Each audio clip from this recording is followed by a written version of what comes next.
words in it. And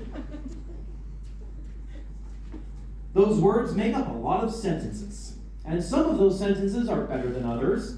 There's one that involves a bumbleting bumblebee that I probably should have cut. But out of the many sentences that make up this book, there is one in particular that is my absolute favorite. And it's my favorite because, well, to be modest, I think it's really well written. I think it has a lot of literary merit. In fact, when I wrote this sentence, I felt like I leveled up as an author. So, do you want to hear my absolutely favorite sentence in Brissinger? Yeah? All right. Die, puny human!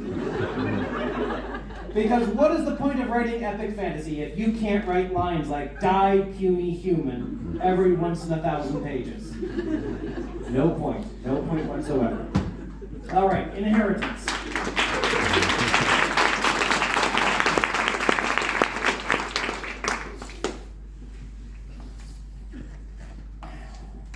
Now I'm going to read you the very first line of the very first chapter of the very last book of the Inheritance Cycle. The dragon Saphira roared, and the soldiers before her quailed. Thank you.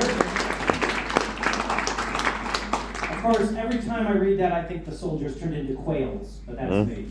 I think we're going to skip the Fork, the Witch, and the Worm. A lot of people did. I kid.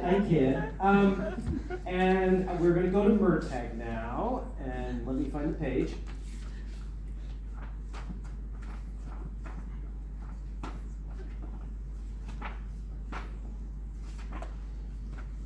There we go.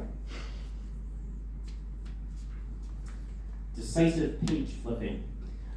This is going to be this is a proper reading now. This is a slightly longer one. So now's your chance to go to the bathroom if you want. This is going to be about a page and a half. And I picked this reading because I think it does a good job of capturing some of the feel of the book and the character. For those of you who have not read the book, there shouldn't be any major spoilers in this, aside from the fact that Murtagh and Thorn are still alive. Sorry for that. Okay, here we go.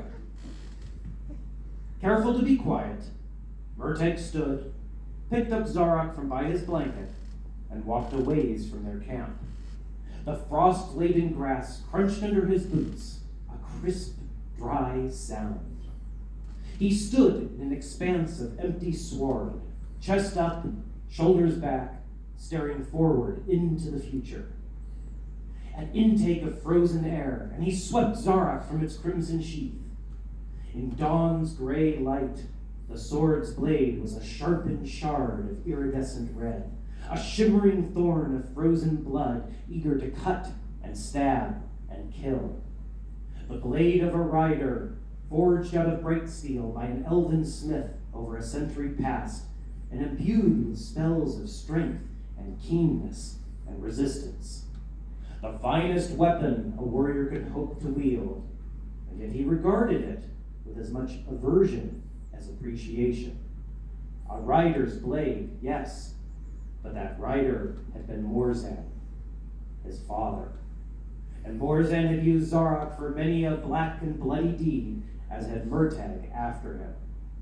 Not for nothing had Morzan named the blade Misery in the ancient language, and true to its name, the sword had brought pain to many throughout the land, including Murtagh himself.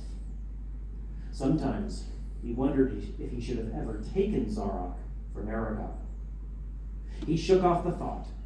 Whether he wanted it or not, Morzan's shadow would always lie upon him, and aside from his name and the scar on his back, Zarok was all he had from his father. It was a meager and hateful inheritance, but it was his alone, and for that, he clung to it.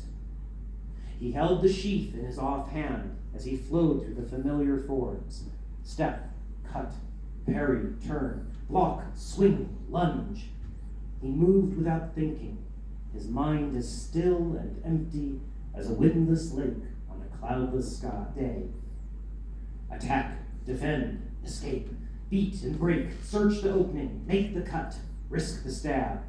He used the sheath as a dagger, blocking, deflecting, wrapping the wrist, creating opportunities for a lethal blow. His skin warmed and his pulse steadied. He moved faster, pushing himself to maintain the pace of battle, every movement a whip snap of life-preserving, life-ending action. His lungs gave out before his arms. Unable to continue, he fell to the ground. He fell to his knees and braced the sheath against the ground. Zarok he placed across his thighs. As the first rays of light crept across the frozen grass, the egg-shaped ruby in Zarok's pommel refracted the beams, splitting them into glowing darts of red. Once his breath steadied, he stood, sheathed the blade, and staggered back to camp. Across the dead fire, Thorn watched. He sniffed as Murtagh came close. "You stink of fear." Murtagh grunted. "I know. I'll wash." He flinched as Thorn licked his elbow. Then he forced himself to relax and patted the dragon's head.